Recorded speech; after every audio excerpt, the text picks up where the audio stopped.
Et je me souviens que quand j'étais gamin, on m'a toujours dit l'église va être enlevée, l'église va être enlevée, l'église va être enlevée. Et j'avais très très peur.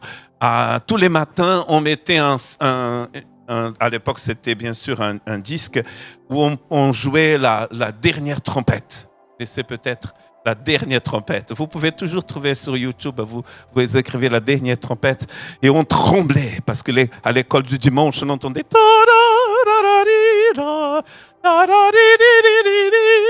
Ça commençait un peu comme ça et j'avais très très peur. Et un pasteur un jour a décidé de jouer la comédie et de faire peur aux frères et sœurs. Donc il allait prêcher sur les 10 vierges. Les 10 vierges. Le retour, hein, ça fait nom de film. Et donc il a convoqué les trompettistes, il a convoqué la banda, l'orchestre de l'église à rester caché quelque part. Et il a commencé à prêcher en disant « Le Seigneur revient bientôt. Est-ce que vous êtes prêts, mes frères et sœurs ?» Alléluia. Plus de voix là pour faire le pasteur qui prêche avec beaucoup d'enthousiasme, n'est-ce pas? Et comme les 5 vierges qui étaient prêtes, est-ce que vous êtes prêts? Parce que le Seigneur revient comme un voleur dans la nuit. Et le Seigneur revient, et le Seigneur revient. Êtes-vous prêts? Et tout d'un coup, boum, une explosion, les lumières se sont éteintes et les trompettes. Les gens ont commencé à courir de partout, les gens avaient peur et la lumière revient. Et le pasteur dit, ah, vous n'étiez pas prêts. Vous avez eu peur. Ah, je vois bien que vous avez eu peur. La seule personne qui est restée assise, c'était la sœur Judith. Ça, c'est un exemple de sœur qui est prête à être enlevée avec le Seigneur. N'est-ce pas, sœur Judith? Non, ne bouge pas. Sœur Judith, elle est morte. Elle a eu un arrêt cardiaque. La sœur Judith a eu tellement peur qu'elle a eu un arrêt cardiaque. Ça, c'était une histoire que j'ai entendue quand j'étais gamin au Brésil, bien sûr. Il n'y a qu'au Brésil où on entend ce genre d'histoire. En fait, quand Paul parle du retour du Christ, il va utiliser comme les autres apôtres le mot en grec parousia. Parousia, qui veut dire, traduit comme événement en français, qui veut dire tout simplement arriver, présence, arriver. Et vous allez voir que dans les écrits de Paul, le retour du Christ, ce n'est pas quelque chose qui fait peur aux chrétiens. Et d'ailleurs, vous avez vu que dans Apocalypse, la dernière prière, c'est cette prière de l'esprit de l'Église, Maranatha. Dites avec moi, Maranatha. Viens. C'est un grand désir de l'Église. L'Église veut que le Seigneur revienne. Si nous avons basé notre théologie sur les écrits d'Apocalypse, nous allons partir loin de ce que vraiment c'est le retour du Christ. C'est un moment de joie pour l'Église. L'Église, elle aspire cela. Elle désire le retour du Christ. Et si vous lisez d'ailleurs le Nouveau Testament, vous allez voir que les apôtres pensaient même que Jésus allait revenir de leur vivant. Oui. Tout le monde devait penser que Jésus reviendra de son vivant. Moi, je dois espérer que Jésus revienne de mon vivant aussi. Car ça, c'est le plus grand désir de l'Église. Ça démontre que l'Église n'est pas attachée à cette planète, même si nous devons en prendre soin. Ah, verte, attention. Je ne veux susciter la colère de personne. Mais en fait, notre plus grand désir, c'est d'être avec le Seigneur. Quand Jésus dit dans Jean chapitre 13 qu'il va partir, les disciples ont très très peur. Ils ont tellement peur que Jésus va dire ce que nous venons de lire ce matin dans Jean chapitre 14. N'ayez pas peur. Le verbe utilisé par peur là, avoir peur, c'est le même qui est utilisé quand ils sont dans la barque et qu'ils sont paralysés par la peur. Pas par la peur de la tempête, mais par la peur de voir quelqu'un qui dit à la tempête « tais-toi » et la tempête se taise. C'est cette peur qui paralyse. Comme je dis l'autre jour, c'est la peur quand on fait un Paris-Rio et le pilote nous dit « dans 10 minutes, on aura des turbulences qui vont durer pour les siècles des siècles ». On commence déjà, moi je commence déjà à penser à tous ces trous d'air comme ça, etc. C'est cette peur qui nous paralyse. Jésus dit, n'ayez pas peur. N'ayez pas peur. Pourquoi il ne faut pas avoir peur? Je vous ai préparé une place et je reviendrai vers vous. Bien sûr, quand Jésus dit qu'il va revenir bientôt dans Jean chapitre 14, 15, chapitre 16, il est en train de parler bien sûr de la Pentecôte aussi. Je reviendrai très très bientôt vers vous, mais en même temps, il parle aussi de son retour. Quelle doit être notre posture en sachant que Jésus revient bientôt? Quand vous lisez 1 Thessaloniciens et 2 Thessaloniciens, les deux lettres de Paul qui parlent le plus sur le retour du Christ, vous allez voir que le mot sanctification est lié à l'attente du retour du Christ. Regardons ce qu'il faut faire en attendant le retour du Christ. D'abord, nous allons lire dans 1 Jean 2, 28. Et maintenant, petits enfants, demeurez en lui, afin que lorsqu'il paraîtra, nous ayons de l'assurance et qu'à son avènement, donc à sa parousie, nous n'ayons pas la honte d'être éloignés de lui. Demeurez en lui. Jean aime tellement le verbe demeurer qu'il l'utilise un peu partout dans ses écrits, même ici dans sa première épître. Demeurez en Jésus, afin que lorsqu'il reviendra, nous ayons de l'assurance. Donc ça veut dire que l'histoire de Madame de Judith qui est décédée parce qu'elle a eu peur, on n'a pas besoin de ça. On n'a pas besoin d'avoir peur parce que nous avons l'assurance. L'assurance que nous donne d'ailleurs le salut. Je ne sais pas si vous avez déjà pensé que nous sommes sauvés pour Jésus, pas pour le paradis. Nous sommes sauvés pour Jésus, pour l'appartenir. Tellement que le mot saint, ça veut dire à part pour lui. Dans les deux testaments, le mot saint veut dire à part. Israël, quand il n'est pas sur la bonne voie, il n'est pas à part. Donc les prophètes viennent avec des paroles parfois très dures pour que le peuple puisse être sanctifié, c'est-à-dire pour qu'il puisse appartenir à un seul Dieu. Le but du retour du Christ, c'est pour que nous puissions être à jamais avec lui, dans un monde, mais dans une réalité, il n'y a plus de mort, il n'y a plus de péché, plus de diable, plus de démons, plus de Covid. Enfin, toutes ces choses seront finies. Il n'y a pas le mot Covid dans la Bible, mais il a le mot maladie, peste et toutes ces choses. Donc, vous voyez que le but, c'est que nous soyons avec lui. L'assurance que nous avons, c'est que nous appartenons à lui. Il n'y a pas seulement l'appartenance, mais il y a le fait que nous voulons demeurer en lui. Jean chapitre 15. Tous les jours, nous voulons demeurer avec lui. Nous avons étudié donc l'année dernière dans notre formation, il me semble que c'était Lorraine qui avait cité Piper, je pense que c'était Lorraine, dans son livre God is the Gospel. Dieu est l'évangile, il faut que je le dise en VO. Dieu est l'évangile, il dit que le grand qui fait du ciel un endroit incroyable, c'est la présence de Dieu. C'est la communion avec Dieu. C'est qui la lumière de la Nouvelle Jérusalem? C'est l'agneau. C'est qui son temple?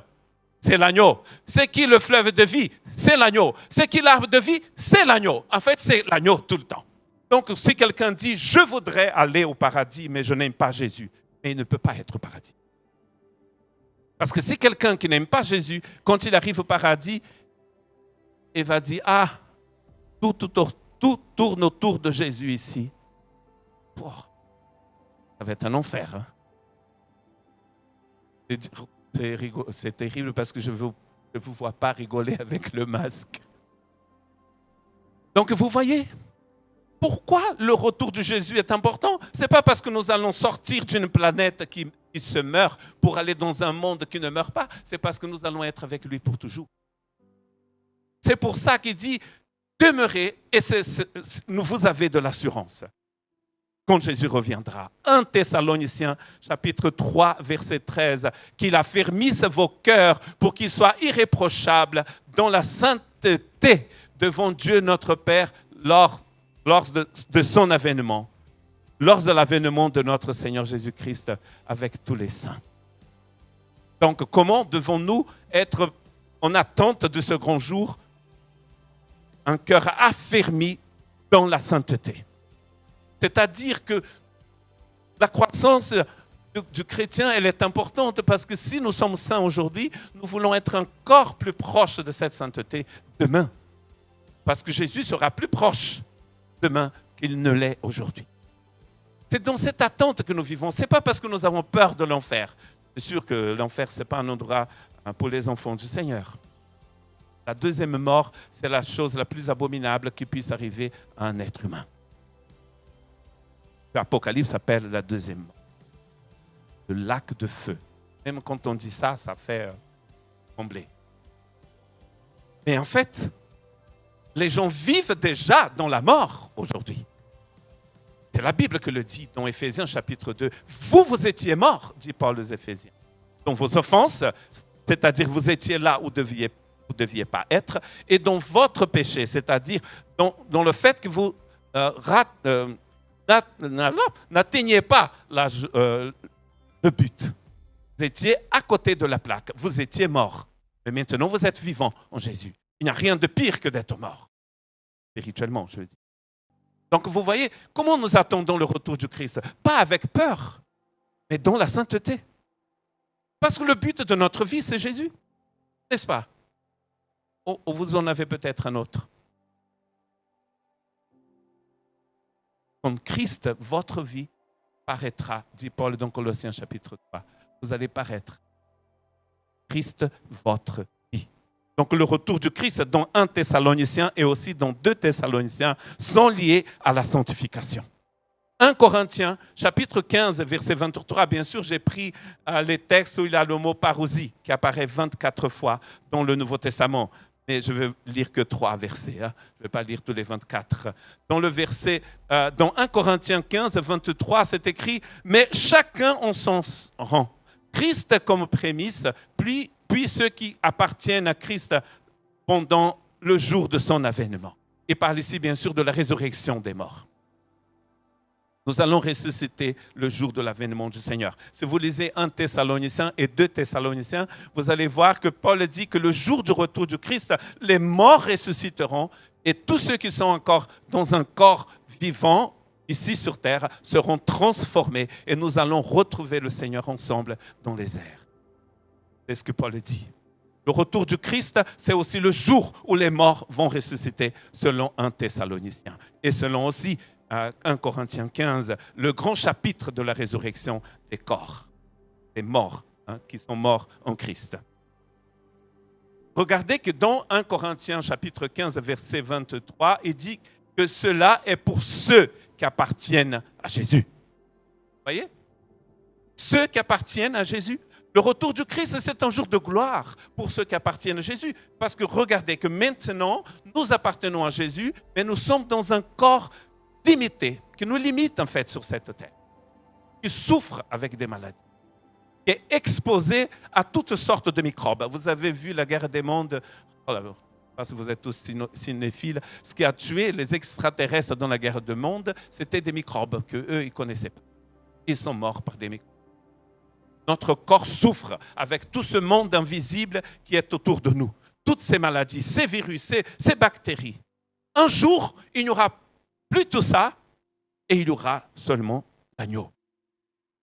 Je pense que c'est pour comprendre l'importance du retour du Christ, il faut d'abord que vous puissiez laisser le Saint-Esprit mettre dans votre esprit que votre vie, c'est Jésus. Votre vie, c'est Jésus. Le sens de votre vie, vous allez trouver en Jésus.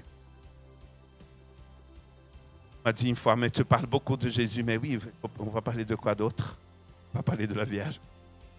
On va parler de Jésus. Il faut parler de Jésus tout le temps. Vous voyez que le retour du Christ, sans l'importance de Christ pour les chrétiens, c'est juste une échappatoire. C'est juste un enlèvement du genre film d'Hollywood où il y a un grand tremblement de terre. Je ne sais pas si vous avez vu San Andreas.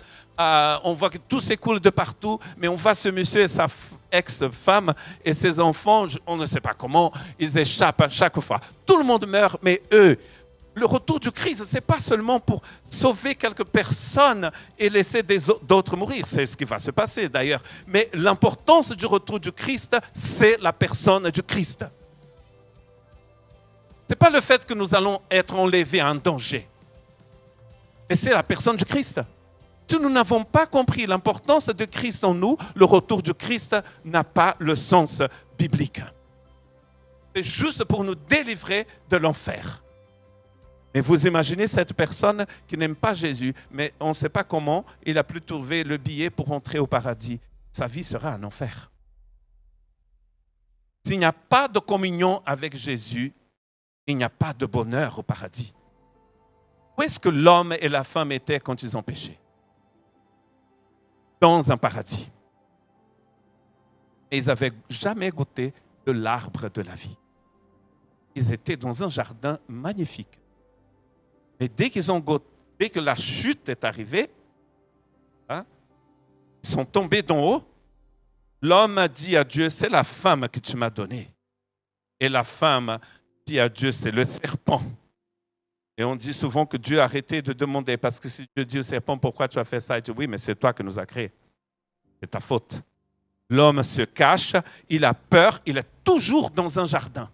Mais il n'y a plus de communion avec Dieu. Le ciel sans la communion avec Dieu. Et pas. Comment est-ce que Jésus revient? Il revient comme un voleur. Nous dit 1 Thessaloniciens 5, 2, car vous savez bien vous-même que le jour du Seigneur viendra comme un voleur dans la nuit. Et aussi dans Matthieu 25, 13, veillez donc puisque vous ne savez ni le jour ni l'heure, comme un voleur dans la nuit. Donc ça veut dire, le voleur ne vous appelle pas, excusez-moi, bonjour Madame Dupont, je vais venir chez vous ce soir, donc soyez prête, je vais vous voler, je voudrais avoir vos bijoux. Donc non, le voleur, il ne dit pas qu'il va venir. C'est dans ce sens-là où nous ne savons pas quand. Donc là encore, comme nous ne savons pas quand, nous sommes prêts tous les jours, tout le temps. Il n'y a rien de pire que des chrétiens qui sont sauvés et qui gardent leur billet quelque part et qui vont vivre une vie n'importe comment en attendant le retour du Seigneur. Vous êtes le sel de la terre. Vous êtes la lumière du monde. On est en action tout le temps. On est chrétien tout le temps. Il n'y a pas de vacances spirituelles. Aujourd'hui, je suis en vacances. Nous avons connu dans une autre galaxie, dans une église, un couple, ils sont venus nous voir, ils ont dit, voilà, pendant 1 an, nous ne serons plus là parce que nous avons beaucoup de projets, nous allons construire une maison, et donc pendant 1 an, nous allons prendre des vacances de l'église. Il y a une sœur qui lui a dit, et si l'église brûle, ma sœur? Je vais mettre de côté ma Bible, pendant 1 an, je ne touche pas tout ça, je vais faire mes affaires. Alors si Jésus revient pendant ce temps... Nous sommes, ce n'est pas le fait de venir à l'église, hein, justement, ça aide aussi. C'est le fait d'être en communion avec Jésus et avec l'église tout le temps. Donc c'est ça l'idée ici du voleur. C'est qu'il faut être, on est prêt tout le temps, nous aimons Jésus tout le temps, nous sommes chrétiens tout le temps, nous sommes disciples de Jésus tous les jours. Il n'y a aucun jour de votre vie où vous n'êtes pas disciple de Jésus. Où est-ce qu'habite le Saint-Esprit? Il habite en vous. Il habite en vous. Et il a cette question, bien sûr, de la... Ah, je n'ai pas lu mon Apocalypse, j'aime tellement Apocalypse. Apocalypse 16, verset 15. Voici, dit Jésus, je viens comme un voleur. Je veux dire, heureux, c'est lui qui veille et qui garde ses vêtements afin qu'il ne marche pas nu et qu'on ne voit pas sa honte. Marcher nu. C'est le message de Dieu à l'église de Laodicée. Vous êtes nus. Quel est le contraire d'être nu dans Apocalypse? C'est d'être vêtu de blanc. Tous les textes d'Apocalypse qui montrent l'église habillée en blanc. Et dans le chapitre 19, c'est écrit que le lin fin et éclatant, c'est la justice des saints. C'est-à-dire, c'est la justice de Dieu en nous. Qui sont ces gens qui sont là devant le trône, on demande? Pourquoi sont-ils habillés de blanc là? Est-ce qu'ils n'avaient pas une couleur? C'est plus joli, peut-être du bleu. Pourquoi sont-ils habillés en blanc? Et il y a une voix qui dit, ces gens-là ont lavé leur robe dans le sang de l'agneau. Purifiés. Ils n'ont aucune honte. Ils sont devant le trône de l'agneau et ils chantent. La gloire de l'agneau apparaît et ils chantent. La gloire de l'agneau apparaît, ceux qui sont nus disent, la montagne tombe sur nous. La même gloire. Quand on est nu, on n'aime pas l'agneau. Quand on est nu, on n'aime pas son retour. On s'en fiche du Christ. Vous avez déjà vu ce qu'on dit de Jésus sur Internet, sur certaines vidéos, dans certains textes. Je me demande comment les gens font. Et ils ne connaissent pas l'agneau. C'est ces personnes qui vont dire un jour, montagne tombe sur nous. On préfère mourir que de contempler la gloire de Dieu. Mais nous ne sommes pas nus. L'Église du Christ ne marche pas nue. Elle est revêtue de la justice de Dieu. C'est Paul qui dit que Christ est devenu justice de Dieu pour nous. La robe que nous portons n'est pas la nôtre, est celle du Christ. Christ, Christ, Christ, Christ tout le temps. Et cette dernière trompette, nous allons la trouver dans Apocalypse, mais aussi dans 1 Corinthiens. 1 Corinthiens 15, 51. Voici, je vous dis un mystère. Nous ne mourrons pas tous, mais tous nous serons changés. En un instant, en un clin d'œil à la dernière trompette. La trompette sonnera et les morts ressusciteront incorruptibles et nous serons changés. 2 fois, il utilise le mot changer. C'est complètement un changement de statut, c'est un changement de tout. C'est autre chose, nous sommes devant autre chose ici. Vous serez changés. Ce retour vient pour changer les choses. Dans le chapitre 15 de 1 Corinthiens, Paul dit que la chair et le sang ne peuvent pas hériter du royaume de Dieu. Le jour du retour du Christ, c'est le jour pour changer tout. Tout ce qui n'a pas encore été changé sera changé à jamais. En fait, l'idée ici, c'est que le péché et la mort n'auront pas le dernier mot. Il a une sœur dans une autre église qui m'a demandé pourquoi est-ce nécessaire qu'il ait cette résurrection. On pourrait vivre au ciel avec, je ne sais pas, ça les fait peur aux enfants. Hein. On est là, on flotte. Non, on va voir Joran. On dit, c'est Joran. On aura un corps. Et cette dame a dit, mais pourquoi est-ce nécessaire?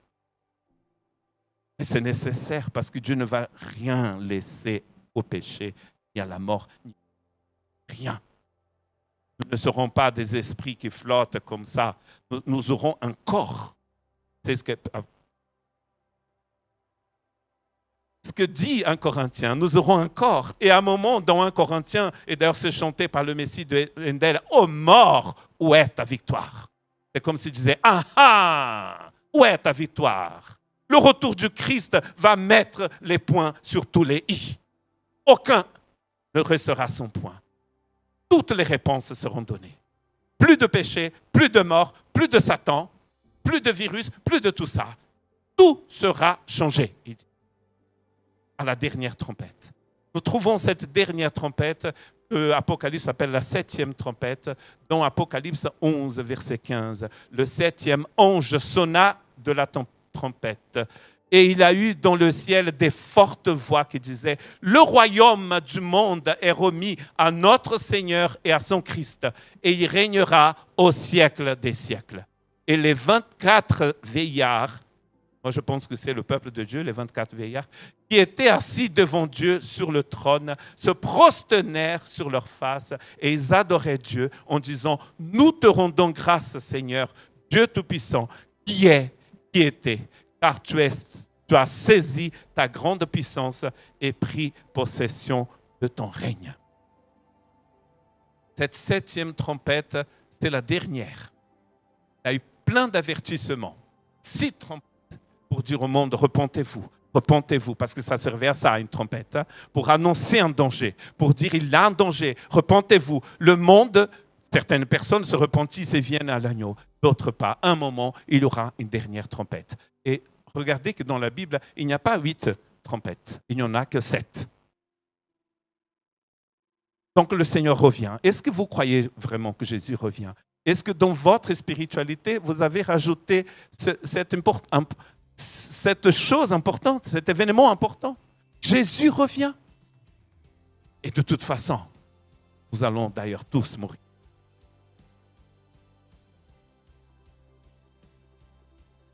Donc il est important que nous puissions comprendre que notre foi n'est pas un choix religieux que nous avons pris parmi tant d'autres.